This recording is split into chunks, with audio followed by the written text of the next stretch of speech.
पुरी जिला काकटपुर ब्लॉक अंतर्गत एक छोटिया ग्राम रे बास करती गोविंद बाबू जहाँ को बयस पाखापाखि 60 हो गलानी।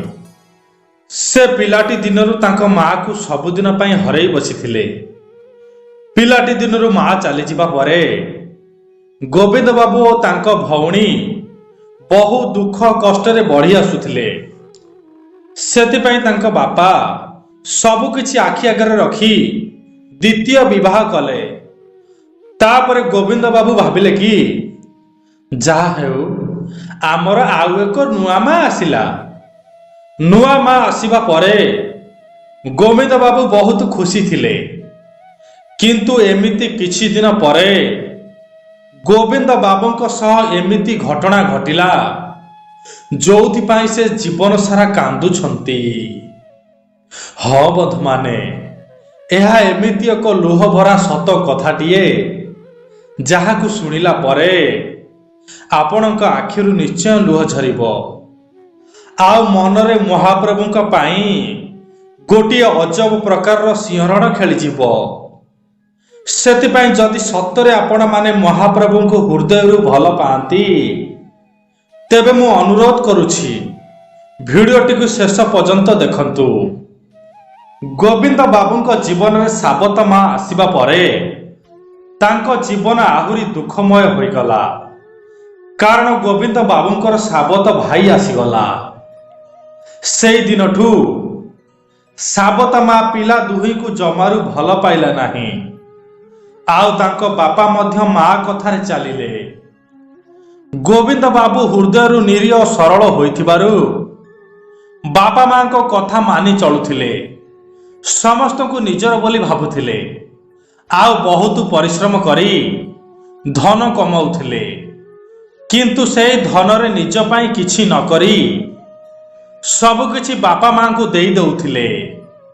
एमिति अनेक दिन बीती जिबा परे तांको भौणीर हस खुशी रे बाहागर सरीगला। आउ पुणी किछि दिन परे तांकर भी बाहागर सरीगला। से भाबिथिले कि तांको बाहागर परे जीवनटी हस खुशी रे कटिबो। किंतु दैवर बोधे अलगा किछि योजना थिला। महाप्रभु जगन्नाथ बोधे तांको कपाल रे जीवनटा सारे दुख लिखिथिले। हाँ बंधु माने तांकर गोटिए परे गोटिए गोटिए परे गोटिए 5 गोटी झियो जन्म हेले। बंधु माने टिकिए भाबिले गोविंद बाबू प्रतिटी मुहूर्त रे सुख टिकिए पाई छटपट हेउछंती। तांको भाग्य रे बोधे केवल दुख ही लेखा अछि। सतरे बंधु माने कथारे अछि दैव दौड़ी मनीष गाई जेणिकी भिड़ई तेणिकी जाई।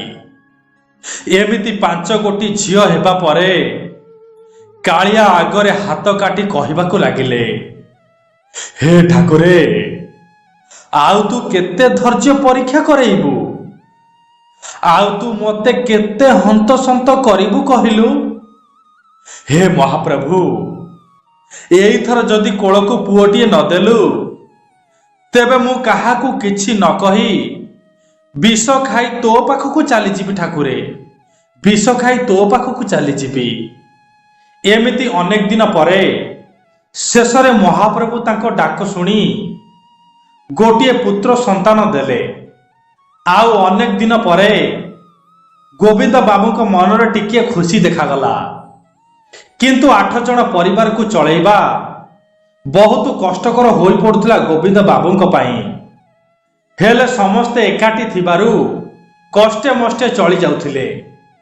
किंतु बंधु माने पुणी तांको जीवन रे आउ एक दुखर पहाड़ छिड़ी पड़िला। गोविंद बाबूंक साबत भाईर बाहागर होई गला। तापरे तांको संसार भी बढ़िबाकू लागिला। जेहेतु गोविंद बाबू एक साबत पुओ सेथिपाई तांको भिन्न करिदेबा पाई साबत माँ योजना कला। आउ किछि दिन परे तांको बापा माँ मिसी गोविंद बाबूंको भिन्न करिदेले। देखंतु बंधु माने दैवर की योजना टिकिए खुशी न देउनु बहुत दुख ओजाड़ी देला। ଗୋବିନ୍ଦ ବାବୁଙ୍କୁ ତାଙ୍କ ବାପା ଭିନ୍ନ ହେଲା ବେଳେ ଚାଉଳ ମୁଠାଏ ବି ଦେଇ ନଥିଲେ। ଆଉ ସେ ତାଙ୍କ ପାଖରେ ଗୋଟିଏ ବି ଟଙ୍କା ରଖିନଥିଲେ। ସତରେ ଏତେ ବଡ଼ ଅନ୍ୟାୟ ବାପା ମା କେମିତି କରିପାରିଲେ? 8 ଜଣ ପରିବାରକୁ ସେ କିପରି ଚଳେଇବେ? ତାଙ୍କ ମୁଣ୍ଡ କିଛି କାମ କରୁନଥାଏ। କିନ୍ତୁ ସେ ବହୁତ ପରିଶ୍ରମୀ। ପର ଘରେ ମୂଲ ମଜୁରୀ ଲାଗି ଦିନକୁ ଯାହା ରୋଜଗାର କରନ୍ତି ସେଇଥିରେ 8 ଜଣ ପରିବାରକୁ କଷ୍ଟମଷ୍ଟରେ ଚଳାନ୍ତି।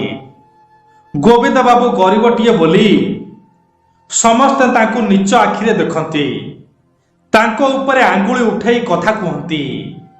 ହେଲେ ସେ କାହାକୁ କିଛି ନ କହି ତାଙ୍କ କର୍ମରେ ନିୟୋଜିତ ଥାନ୍ତି। ଏମିତି କିଛି ଦିନ ପରେ ତାଙ୍କ ସାନ ଝିଅର ମୃତ୍ୟୁ ହୋଇଗଲା।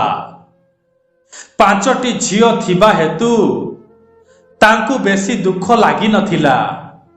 କିନ୍ତୁ ତାଙ୍କ ସ୍ତ୍ରୀ ଯିଏ 10 ମାସ ଗର୍ଭରେ ଧରି ଜନ୍ମ ଦେଇଥିଲା ତାକୁ ବହୁତ କଷ୍ଟ ହୋଇଥିଲା। କିନ୍ତୁ ଆଉ କଣ ବା କରାଯାଇପାରିବ? ସବୁକିଛି ସେଇ ବିଧାତା ଉପରେ ନିର୍ଭର। ଏମିତି ଆଉ କିଛି ଦିନ ପରେ 4ଟି ଝିଅ ବିବାହ ଯୋଗ୍ୟ ହୋଇଗଲେ। ଆଉ ଗୋଟିଏ ବାପର କର୍ତ୍ତବ୍ୟ ହେଉଛି ବଢ଼ିଲା ଝିଅକୁ ହାତକୁ ଦିହାତ କରାଇବା। କିନ୍ତୁ ଏକାବେଳକେ ଏତେ ପଇସା ଆସିବ ବା କୋଉଠୁ? ସେ ତ ଜଣେ ଗରିବ ଖଟିଖିଆ ଲୋକଟିଏ। 4ଟି ବଢ଼ିଲା ଝିଅକୁ ଦେଖି ଗୋବିନ୍ଦ ବାବୁ ଓ ତାଙ୍କ ସ୍ତ୍ରୀ ଆଖିରୁ ଧାର ଧାର ଲୁହ ଝରାନ୍ତି। ଆଉ ସେପଟେ ସାଇ ପଡ଼ିଶାରେ ଲୋକମାନେ ଦେଖେଇ ଶିଖେଇ ଅନେକ କଥା କୁହନ୍ତି। ସେଥିପାଇଁ ଯାହା କିଛି ଜମି ଥିଲା ତାକୁ ସବୁ ବିକ୍ରି କରି ଝିଅମାନଙ୍କୁ ବିବାହ ଦେଇଦେଲେ। କିନ୍ତୁ ବିବାହ ଦେବା ପରେ ବହୁତ ଗୁଡ଼ାଏ ଟଙ୍କା ଧାର ଉଧାର ହୋଇଯାଇଥିଲା। କିନ୍ତୁ ଏଥର ତାଙ୍କ ସହିତ ତାଙ୍କ ପୁଅ ମିଶି ସବୁକିଛି ସୁଧାରିବାକୁ ଚେଷ୍ଟା କରିଥିଲେ। ଏମିତି କିଛି ପଇସା ରୋଜଗାର କରି ଘର ଖଣ୍ଡିଏ କଲେ। ଆଉ ଟିକିଏ ହସ ଖୁସିରେ 3 ପ୍ରାଣୀ ଚଳିବାକୁ ଲାଗିଲେ। ହେଲେ ପୁଣି ଦୈବର ବୋଧେ ଆଉ କିଛି ଯୋଜନା ଥିଲା। ଏଇ ଗତ 5 ମାସ ତଳେ ଗୋବିନ୍ଦ ବାବୁଙ୍କ ଏକ ଦୁର୍ଘଟଣାରେ ଗୋଡ଼ଟି ସମ୍ପୂର୍ଣ୍ଣ ଭାଙ୍ଗିଗଲା। ପୁଣି ଆଉ ଗୋଟେ ବିରାଟ ଦୁଃଖ ତାଙ୍କ ଜୀବନରେ ଆସିଗଲା। ହେଲେ ସେ ପୂର୍ବ ପରି ଡରି ନଥିଲେ, କାରଣ ତାଙ୍କ ସହ ତାଙ୍କ ପୁଅ ଥିଲା। ତାଙ୍କ ପୁଅ ଗାଁରେ ରହି ଛୋଟ ମୋଟ କାମ କରେ, ଆଉ ପରିବାରର ଦେଖାଶୁଣା ମଧ୍ୟ କରେ। ବାପର ଗୋଡ଼ ଭାଙ୍ଗିଯିବା ପରେ ତାଙ୍କ ପୁଅ ବହୁତ ମନ ଦୁଃଖ କଲା, ଆଉ ତାଙ୍କୁ କଟକ ମେଡିକାଲକୁ ନେଇଗଲା। ହେଲେ ତାର ବିଶ୍ୱାସ ଥିଲା କି ମହାପ୍ରଭୁ ଜଗନ୍ନାଥ ସବୁକିଛି ଠିକ୍ କରିଦେବେ। ଏମିତି ମେଡିକାଲରେ ଡାକ୍ତର ବାବୁ ଚିକିତ୍ସା କରିବା ପରେ ଜାଣିବାକୁ ପାଇଲେ କି ଗୋବିନ୍ଦ ବାବୁଙ୍କ ଦେହରେ ରକ୍ତ ବହୁତ କମ୍ ଅଛି, ଯୋଉଥିପାଇଁ ଅପରେସନ ହୋଇପାରିବ ନାହିଁ। ପ୍ରଥମେ 5ଟିରୁ 6ଟି ବ୍ଲଡ ଲାଗି ସାରିଲା ପରେ ଅପରେସନ ହେବାକୁ ଡାକ୍ତର ବାବୁ କହିଲେ। ସତରେ ବନ୍ଧୁମାନେ, ତାଙ୍କ ଜୀବନରେ ଦୁଃଖ ସରୁନି। ଏମିତି ସବୁକିଛି ଜାଣିବା ପରେ ତାଙ୍କ ପୁଅ ବ୍ଲଡ ଯୋଗାଡ଼ରେ ଲାଗି ପଡ଼ିଲା। ହେଲେ କଟକ ସହରରେ ତାର କେହି ଚିହ୍ନା ନଥିଲେ। ସେ ବ୍ଲଡ ବ୍ୟାଙ୍କ ପାଖକୁ ଯାଇ ଅନେକ ଜଣଙ୍କୁ ଅନୁରୋଧ କଲେ, ଆଉ ବ୍ଲଡ ଗୋଟାଏ ପାଇଁ କାକୁତି ମିନତି ହେଲେ, କିନ୍ତୁ କିଛି ଲାଭ ହେଲା ନାହିଁ। ଏମିତି ସେଇ ବ୍ଲଡ ବ୍ୟାଙ୍କ ବାହାରେ ବସି ତାଙ୍କ ପୁଅ ଆଖିରୁ ଲୁହ ଝରାଇ ମହାପ୍ରଭୁଙ୍କୁ କହିବାକୁ ଲାଗିଲେ, ହେ ଚକା ନୟନ, ତୋର କଣ ସେ ବଡ଼ ବଡ଼ ଚକା ଆଖିରେ ତୁ କିଛି ଦେଖିପାରୁନୁ? ଆରେ ଆଉ କେତେ କଷ୍ଟ ଦେଲେ ତୋ ମନ ବୁଝିବ କହ? କହରେ କାଳିଆ, ଆଉ କେତେ କଷ୍ଟ ଦବୁ ମତେ? ହେ କାଳିଆରେ, ମୋ ବାପା ପାଇଁ ବ୍ଲଡ ଯୋଗାଡ଼ କରିଦେ ପ୍ରଭୁ, ମୋ ବାପା ପାଇଁ ବ୍ଲଡ ଯୋଗାଡ଼ କରିଦେ। ମୁଁ ଛୋଟିଆ ପିଲାଟିଏ, ଏତେ ବଡ଼ ସହରରେ କାହାକୁ ବେଶୀ ଜାଣିନି। ହେଲେ ତୋର ତ ସମସ୍ତେ ଚିହ୍ନା। ତୁ ଗୋଟେ କିଛି କର ମହାପ୍ରଭୁ, ତୁ ଗୋଟେ କିଛି କର। ଏମିତି କାନ୍ଦି କାନ୍ଦି ହାତରେ ମୋବାଇଲ ଧରି ଭିଡିଓଟିଏ ଦେଖୁଥାନ୍ତି ତାଙ୍କ ପୁଅ। ହଠାତ୍ ଏକ ଅନଲାଇନ ଆପରୁ ଜାଣିବାକୁ ପାଇଲେ କି ଅଜଣା ଲୋକ ଆସି ବ୍ଲଡ ଦେବେ। ତାପରେ ସେ ସେଥିରୁ ନମ୍ବର ଆଣି ଜଣ ଜଣକୁ ଫୋନ କରିବାକୁ ଲାଗିଲେ। ହେଲେ ସମସ୍ତେ ମନା କରିଦେଲେ। କିନ୍ତୁ ମହାପ୍ରଭୁଙ୍କ କୃପାରୁ ଜଣେ ବ୍ୟକ୍ତି ଆସି ଶେଷରେ ବ୍ଲଡ ବ୍ୟାଙ୍କରେ ପହଞ୍ଚିଲେ।